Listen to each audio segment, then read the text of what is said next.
Hello दोस्तों, मैं हूं अजीत और आप मुझे देख पा रहे होंगे होम साइंस विद अजीत के यूट्यूब चैनल पर। आज हम लोग इस छोटी सी वीडियो के माध्यम से होम मैनेजमेंट में आप लोग देखते हैं कि आपका घर आता है।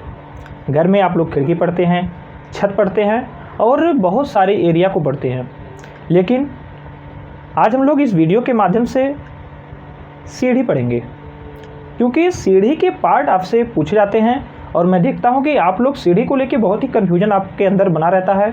आप लोग बहुत कन्फ्यूज रहते हैं, जबकि शब्दावलियाँ बहुत आसान है, लेकिन उसे अगर हम थोड़ा सा रिलेट करके देखें तो देखते हैं छोटी सी वीडियो में। सीढ़ी को ही इंग्लिश में स्टेयर के नाम से जाना जाता है, यानी सीढ़ी को स्टेयर कहते हैं। जो ही सीढ़ी की बात आती है तो देखते हैं कि सीढ़ी घर का एक बहुत ही महत्वपूर्ण अंग है, क्योंकि सीढ़ी के माध्यम से ही हम लोग उसके धरातल से उसके रूप तक पहुंच पाते हैं। और यदि इसको अच्छे से बना दिया जाए तो यह काफ़ी घर की सुंदरता काफ़ी बढ़ जाती है। तो जब सीढ़ी के पार्ट की बात करते हैं तो यहाँ पे आपको एक सीढ़ी दिख रही है। जैसा कि यदि हम इसके ट्रेड की बात करें तो सीढ़ी पर जब हम चढ़ते हैं, जिस पे अपने पाँव को रखते हैं, उसी को ट्रेड कहा जाता है। लेकिन जाता है भूल आपको। तो चलिए, कन्फ्यूजन होता कहाँ पे है? ट्रेड और राइजर को लेकर के। ट्रेड और राइजर को लेकर के जिस पे हम पाँव को रखते हैं उसे ट्रेड कहते हैं।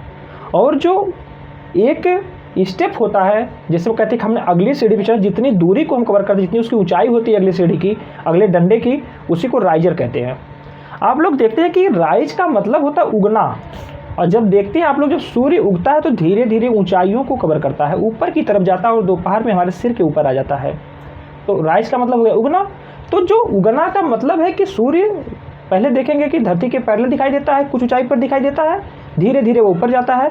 तो जब सीढ़ी जो ऊपर जाने में जो एक बार में हम जितनी दूरी कवर करें, एक डंडे पे एक डंडा जाते हैं, जैसे देखिए यहाँ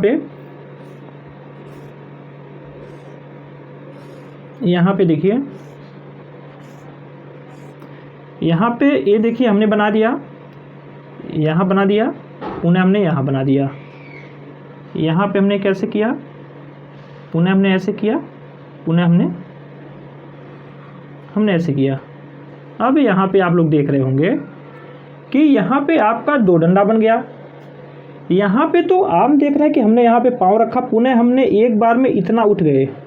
यही आपका जो एक बार में हम पाँव को हमने उठाया, तुरंत उसके ऊपर स्टेप पे हमने पाँव को रखने के लिए जितनी दूरी को कवर किया, इसी को कहते हैं राइजर। राइजर। और यही आपका जिस पे हम लोग पर पैर को रखते हैं, अपने पाँव को रखते हैं, इसी को कहते हैं ट्रेड। Trade riser. जैसा कि यहाँ पे आपको स्पष्ट दिख रहा होगा, ट्रेड की बात होने वाली ये हो गई, और राइजर आपका जो उठा हुआ भाग होता है प्रत्येक स्टेप में, जिसको हम लोग पैर को उठाकर उसको क्रॉस करते हैं, वही आपका है राइजर। ट्रेड राइजर की बात आ गई। वहीं पर कंफ्यूजन आपका नोजिंग को लेकर होता है, नोज को लेकर होता है। नोज आप लोग देखते हैं कि जो आपका ट्रेड हुआ करता है, ट्रेड के से जो इसका यहाँ से हमारा राइजर जहाँ से होता है, उससे थोड़ा सा बाहर निकला हुआ भाग होता है, ऐसे निकाल दिया। जब पत्थर वगैरह लगता है सीढ़ी पे, स्टेयर पे, तो इस पत्थर को थोड़ा सा बाहर निकाल दिया जाता है। इससे होता क्या है कि जब हम इसको धुलते हैं या सीढ़ी पे चढ़ते हैं तो हमारा पैर तो यहाँ पे होता है, और यहाँ से जब हम पैर को ट्रेड पे रखते हैं तो हमको आभास कराता है कि हमारा जो ट्रेड है वह उतना चौड़ा ना होकर के, बल्कि हमको कम आभास होता है कि कम चौड़ा है। जब कम चौड़े का आभास होता है तो हम अपने पाँव को उतना अंदर नहीं रखते, जिससे हमारे पाँव में ठेस नहीं लगती है, चोट नहीं लगती है। इसका काम एक ही हो गया।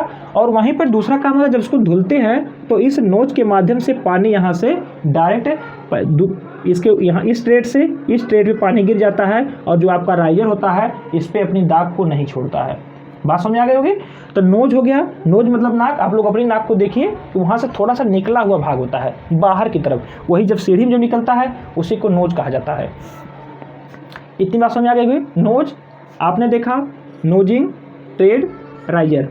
आप लोग जब सीढ़ी पे चढ़ते हैं तो देखते हैं कि डायरेक्ट हम लोग सीढ़ी पे चढ़ना स्टार्ट करते हैं, डायरेक्ट छत पे नहीं चले जाते हैं, बल्कि उसके बीच में आपकी सुविधा के लिए, आपके आराम के लिए एक चौड़ी जगह बनी होती है।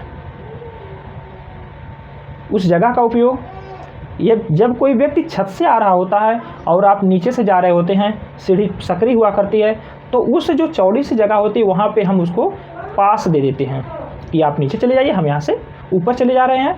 अगर वह नहीं होता तो जब तक हम ऊपर जाते तब तक ना कोई ऊपर से आता, और जब तक हम ऊपर से आते तब तक कोई नीचे से ना जाता, नहीं तो हम बीच में बच जाते और हो जाती टक्कर। उसी टक्कर से बचने के लिए बीच में जो चौड़े स्थान, जो चौकी बनाई जाती है, वहीं से सीढ़ी को टर्न किया जाता है, उसी को बोलते हैं लैंडिंग, लैंड कर जाना। आप लोग देखते हैं कि हवाई जहाज़ कहते हैं हवाई जहाज़ लैंड हो रही, लैंडिंग हो रही है उसकी, जहाँ पे लैंड करती है, जहाँ पे रुकती है, उसी को लैंडिंग के नाम से जाना जाता है। यहाँ से हम लोग जाते हैं 10 सीढ़ी 20 डंडा चढ़ेंगे, थक जाएंगे, पैरों के जोड़ों में लैक्टिक एसिड जमा हो जाएगा, थोड़ा सा चाहिए आराम, तो यहाँ पे हमारी लैंडिंग बनी है, वहाँ पे हम जाके रेस्ट लेते हैं, 2-4 बार सांस लेते हैं और पुनः जो है ऊंचाइयों को ग्रहण करते हैं। तो आपको 3-4 चीज़ समझ आ गई, नोजिंग, ट्रेड, राइजर, लैंडिंग। अब देखिए जो इतनी बातें हो गई, लेकिन सीढ़ी से जब हम चलते हैं, यदि हम युवावस्था में हैं, नवयुवक है तो कोई दिक्कत नहीं है, लेकिन कोई वृद्ध व्यक्ति सीढ़ी पे चढ़ता है तो उसको सीढ़ी पे चढ़ने के लिए सहारा चाहिए, हाथ से पकड़ने के लिए, क्योंकि उसके घुटने उतने काम के नहीं रह जाते हैं, घुटनों पर भरोसा नहीं रह जाता, कहीं हम गिर ना जाएं, या सीढ़ी पे पानी है छलक के गिर ना जाएं, स्लिप ना कर जाएं। तो आप लोग देखते हैं कि एक लकड़ी की पट्टी लगी हुई होती है, लकड़ी की पट्टी होती है या लोहे की लगी होती है, जिसको हम हाथ से पकड़ के उसको जो है हाथ से पकड़ करके धीरे धीरे हम लोग सीढ़ी पे चढ़ते हैं, जैसा कि यहाँ पे आप लोग देख रहे हैं। और यह जो आपकी चौड़ी सी पट्टी लगी होती है, इसी को ही हैंड रेल के नाम से जाना जाता है। यहाँ पर भी आपको कन्फ्यूजन होता है, हैंड रेल हत्था कहते हैं लोग, तो हैंड रेल इसका टेक्निकल नाम है जो आपको मिलेगा किताबों में, हैंड रेल। तो इसे याद रखने के लिए आप लोग देखते हैं जब रेल की बात होती है तो आप लोग देखते हैं रेल के चलने के लिए भी उसका पथ होता है, लोहे का होता है, उस पर रेल चलती है। जब उस लोहे के पथ पर हाथ चले, लोहे के पथ पर हाथ चले तो उसे हैंड रेल, अब तो कंफर्म हो गया होगा, जब लोहे के पथ पर हाथ चले तो उसे हैंड रेल, यही आपका स्टेयर में देखने को मिलता है। तो इसे क्या कहते हैं, हैंड रेल, जिसको पकड़कर हम हाथ के माध्यम से चलते हैं। वहीं पर हैंड रेल को जगह जगह पर सपोर्ट करने के लिए और उस पर डिजाइन बनी होती है, उसी को ब्लस्टर के नाम से जाना जाता है। जैसा कि यहाँ पे आप लोग देख रहे हैं, जो आपका ट्रेड होता है, ट्रेड से लगा हुआ एक डिजाइनदार स्टील होता है, उसमें डिजाइन बनी होती है अच्छी, और या तो नॉर्मल होता है, उसका सपोर्ट होता है, उसको सुंदरता को बढ़ाता है, और वहीं पर जो हमारी हैंड रेल होती है उसको सपोर्ट देने का कार्य करता है। तो इसको किस नाम जानते हैं, इसको जो है ब्लस्टर या स्पेंडल के नाम से जानते हैं। इसी को ही ब्लस्टर और इसी को ही कहीं कहीं पर आपको स्पेंडल के दोनों नाम मिल जाता है, ब्लस्टर और स्पेंडल।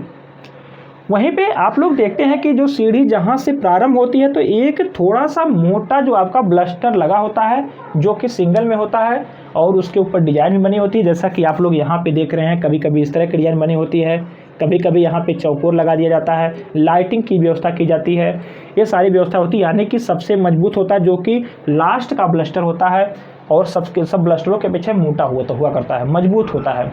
इसी को ही नोवेल के नाम से जाना जाता है, नेवल के नाम से जानते हैं। तो आपने जाना नेवल, आपने जाना ब्लस्टर, आपने जाना हैंड रेल। इतनी बात हो गई। अब हम 1-2 चीज़ों को इसमें और इंक्लूड कर रहे हैं।